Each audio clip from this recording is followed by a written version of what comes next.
वीर Abdul Hamid academy में आपका पुनः हार्दिक स्वागत एवं अभिनंदन है। मैं दीपू प्रसाद प्रजापति एक बार फिर से आपके सामने पर्यावरण को लेकर के प्रस्तुत हुए हैं। आज हम बताएंगे कि पर्यावरण किसे कहते हैं, पर्यावरण के कितने भाग होते हैं और उसके घटक कितने होते हैं और विश्व स्तरीय पर पर्यावरण के लिए क्या क्या बैठकें हुई, क्या क्या नियम बनाई गई जो पर्यावरण को नुकसान पहुंचाने वाले तत्वों को रोक सकते हैं। तो पर्यावरण को हम इंग्लिश में एनवायरनमेंट भी कहते हैं। तो सबसे पहले हम पर्यावरण के तात्पर्य, घटक और संरक्षण यानी कि तात्पर्य के बारे में, उसके बाद घटक के बारे में और उसके बाद संरक्षण के बारे में बताएंगे। तो सबसे पहले हम बताएंगे कि पर्यावरण यानी कि पर्यावरण का तात्पर्य क्या है आखिर। तो इसका तात्पर्य दिया है, यानी कि पर्यावरण का तात्पर्य दिया है कि परि धन आवरण। परि और आवरण ये दो शब्द मिल करके हमारा पर्यावरण का निर्माण हुआ है। परि का मतलब होता है पृथ्वी। ये हम मानते हैं कि ये हमारी पृथ्वी है और इसके चारों तरफ जो आवरण है, यानी कहने का मतलब यह है कि पृथ्वी के चारों तरफ ढके हुए भाग को हम पर्यावरण कहते हैं। सही मायने में देखा जाए तो जो आवरण हमें चारों ओर से घेर रखे हुए हैं उसी को हम पर्यावरण कहते हैं। इसकी परिभाषा दिया है, पृथ्वी पर पाए जाने वाले सभी जीव जंतु पर्यावरण के अंदर सामूहिक रूप से सम्मिलित होते हैं, उसे हम पर्यावरण कहते हैं। यहाँ पे दिया है, पृथ्वी पर पाए जाने वाले भूमि, जल, वायु, पेड़ पौधा एवं जीव जंतुओं का समूह जो हमारे चारों ओर हैं सामूहिक रूप से पर्यावरण कहलाते हैं या उसी को हम पर्यावरण कहते हैं। पर्यावरण को हम निम्न यानी कि कम से कम 4 भागों में विभाजित करते हैं, यानी कि पर्यावरण के 4 भाग होते हैं। कहीं कहीं पर पर्यावरण के 3 भाग ही दिया होता है और जैवमंडल उसमें नहीं दिया रहता है। तो इससे आपको समस्याएं नहीं होगी। कहीं कहीं पे बुक में जैवमंडल को भी शामिल कर लिया जाता है। तो विद्यार्थियों, पर्यावरण को 4 भागों में बांटा गया है, यानी कि इसके 4 भाग होते हैं: जलमंडल, स्थलमंडल, वायुमंडल और जैवमंडल। तो सबसे पहले हम बताएंगे कि स्थलमंडल। स्थलमंडल में जितने भी पेड़ पौधे, यानी कि कहने का मतलब यह है कि स्थल पर उगने वाले सभी जीव जंतु और पहाड़, चट्टान, पठार, ये सब स्थल मंडल पर पाए जाते हैं, उसी को हम स्थल मंडल कहते हैं। स्थल मंडल भी पर्यावरण का एक भाग है। फिर बात करते हैं जल मंडल। जल मंडल में बहुत बड़ी बड़ी महासागर पाई जाती है और बड़ी बड़ी झीलें भी पाई जाती है। कुछ झील मानव के द्वारा बनाई गई झीलें होती हैं और कुछ झील प्रकृति के द्वारा बनाई हुई होती है। जो प्रकृति के द्वारा बनाई गई झील होती है, यानी कि जो भी महासागर होते हैं उसमें सभी जीव जंतु रहते हैं, पाए जाते हैं, उसी को हम जलमंडल कहते हैं। जलमंडल भी एक पर्यावरण का भाग होता है। फिर बात करते हैं वायुमंडल। वायुमंडल को हम एक तरफ से कह सकते हैं कि जो वायु होता है, जो वायुमंडल होता है, वह विभिन्न गैसों का मिश्रण होता है। इसमें कई ऐसे ऐसे गैस भी सम्मिलित होती है जिसको हम वायुमंडल के अंतर्गत रखते हैं।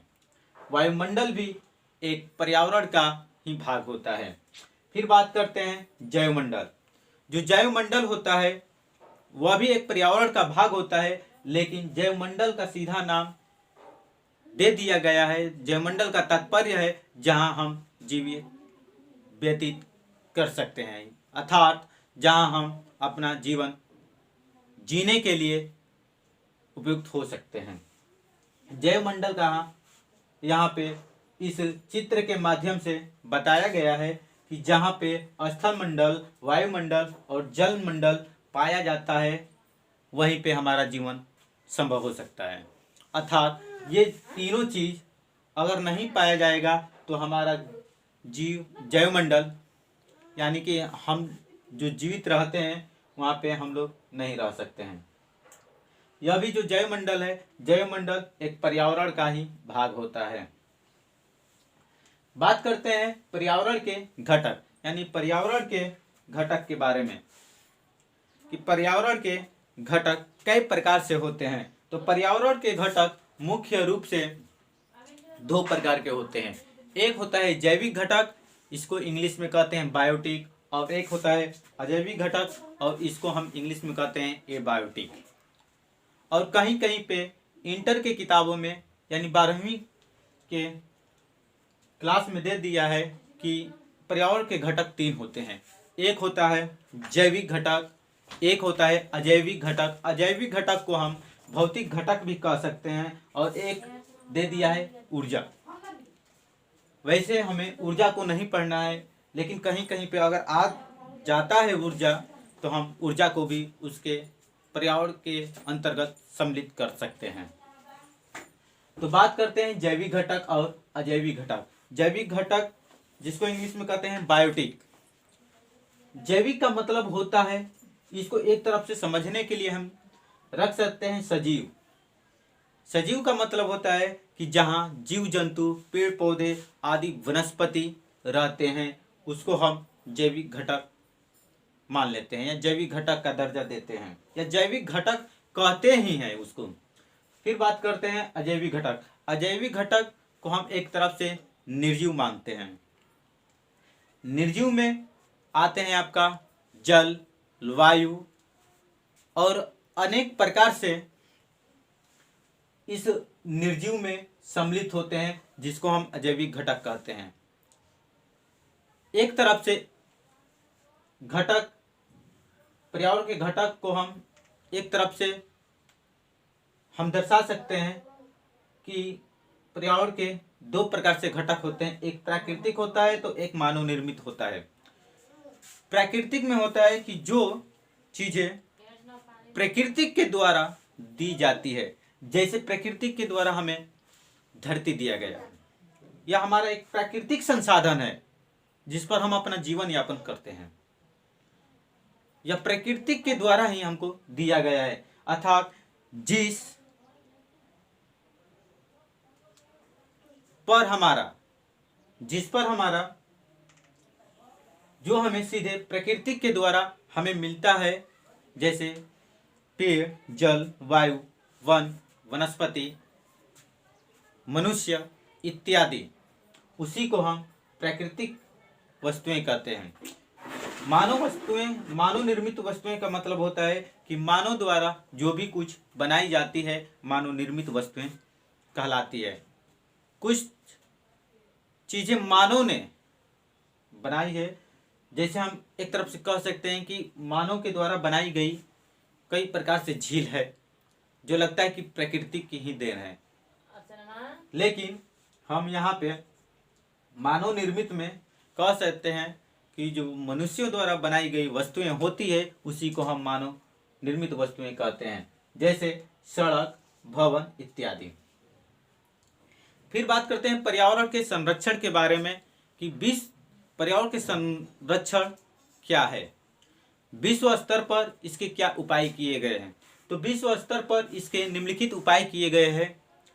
वैश्विक स्तर पर और भारतीय यानी कि भारत के स्तर पर बात करते हैं कि पहला दिया गया था कि स्टॉकहोम सम्मेलन। स्टॉकहोम सम्मेलन स्वीडन की राजधानी स्टॉकहोम सम्मेलन, स्वीडन की राजधानी स्टॉकहोम, और वहीं पे एक सम्मेलन हुई थी जो 9 मई 1972 को हुई थी।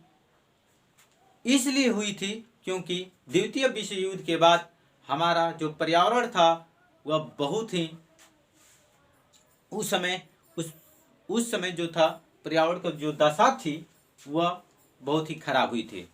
उसी को देखते हुए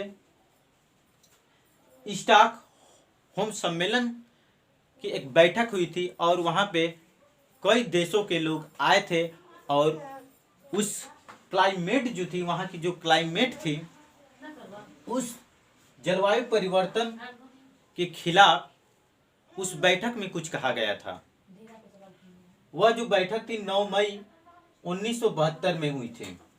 फिर दूसरा नंबर कहते हैं 5 जून। विश्व स्तरीय पर पर्यावरण को बचाने के लिए हमें 5 जून 1973 को पर्यावरण दिवस के रूप में मनाया जाने लगा। अगर पर्यावरण बचा रहेगा तो हम भी बचा रहेंगे, और जिस दिन पर्यावरण से हम छेड़छाड़ करेंगे वो ये नहीं देखेगा कि आप कौन सा बिरादरी के हो, चौधरी हो, क्या हो, ये सब नहीं देखेगा, कौन सी जाति के हो, उस सबको जान से मार डालेगा। फिर बात करते हैं तीसरी पॉइंट। एक हुई थी पृथ्वी सम्मेलन जो रियो यानी कि न्यूयॉर्क शहर के एक, न्यूयॉर्क की राजधानी ब्राजील, यानी कि 1972 के 20 वर्ष बाद न्यूयॉर्क के ब्राजील शहर रियो में एक पृथ्वी सम्मेलन दिवस की बैठक हुई थी। फिर बात करते हैं, चौथा नंबर है आपका UNFCCC। UNFCCC का मतलब होता है United Nations framework convention on climate change. इसका मतलब यह है कि जो वहाँ की क्लाइमेट थी, वहाँ की जो जलवायु परिवर्तन थी, इसके लिए वहाँ पे इसका जो बैठक है, कई देशों को मिला करके वहाँ पे एक बैठक यानी कि सम्मेलन हुआ था। फिर एक है COP कॉप, जिसको हम कहते हैं COP कॉप यानी कॉन्फ्रेंस ऑफ द पार्टीज। इसकी जो कॉप की पहली बैठक हुई थी बर्लिन में हुई थी। 1955 में पहली बैठक हुई थी। कॉप जो 1 है, 2 है, 3 है, 4 है, इसी तरह कम से कम आपका 24 बार हुआ था, 25 बार भी हुई थी, जिससे 24 में COP24 की जो बैठक हुई थी पोलैंड शहर में हुई थी, और उसके बाद लास्ट है मॉन्ट्रियल समझौता जो 1987 में हुई थी।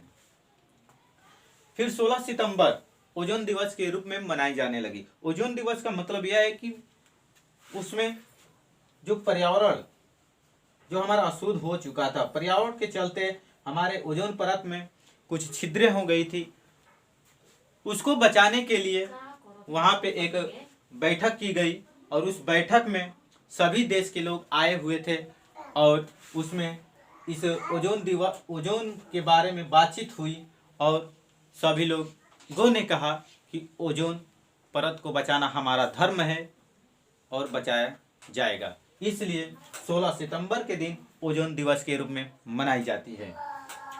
फिर भारत के स्तर पर कहा जाता है कि 1985 में पर्यावरण एवं वन मंत्रालय दिवस,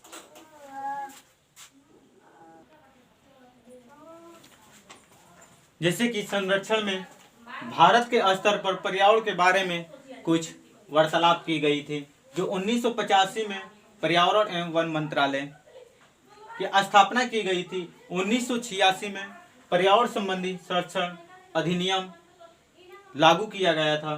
फिर 1988 में राष्ट्रीय वन नीति अपनाई गई थी, और 2002 में जैव विविधता संरक्षण अधिनियम, 2002 में राष्ट्रीय जल नीति, और 2004 में राष्ट्रीय पर्यावरण नीति, और 2010 में NGT का गठन हुआ था।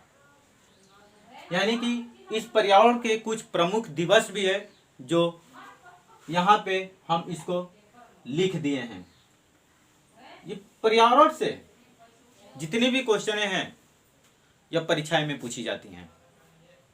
अगर हम यहाँ पे 1 2 3 4 5 6 7 8 7 लिखे हैं तो इसमें से जरूर है, एकदम कंफर्म है कि कोई ना कोई आपको दिवस के बारे में पर्यावरण संबंधी पूछेगा।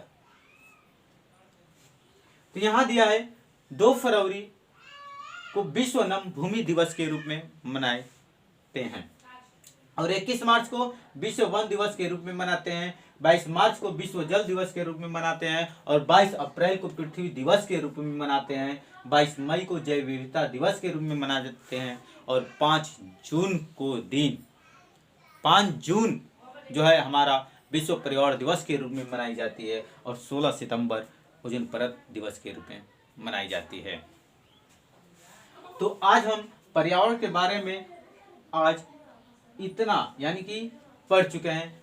पर्यावरण का तात्पर्य, घटक और संरक्षण। घटक में हम जाने हैं जैविक और अजैविक। संरक्षण के बारे में जाने हैं कि विश्व स्तर पर उनको रोकने के लिए क्या उपाय किया गया है और भारतीय स्तर पर उसको रोकने के लिए क्या उपाय किया गया है। और इसके तात्पर्य में हम पढ़ चुके हैं कि पर्यावरण किसे कहते हैं, पर्यावरण का परिभाषा क्या होता है, पर्यावरण का अर्थ क्या होता है और यह किन 2 शब्दों से मिलकर के बना हुआ है। तो आप लोगों से अनुरोध है कि अगर आप इस चैनल पर पहली बार आए हैं तो इस चैनल को सब्सक्राइब कीजिए। अगर वीडियो अच्छा लगे तो लाइक कीजिए, अगर खराब लगे इसमें कोई सोचने वाली बात नहीं है, डिसलाइक कीजिए उसको और कमेंट में अपनी राय जरूर दीजिए। धन्यवाद।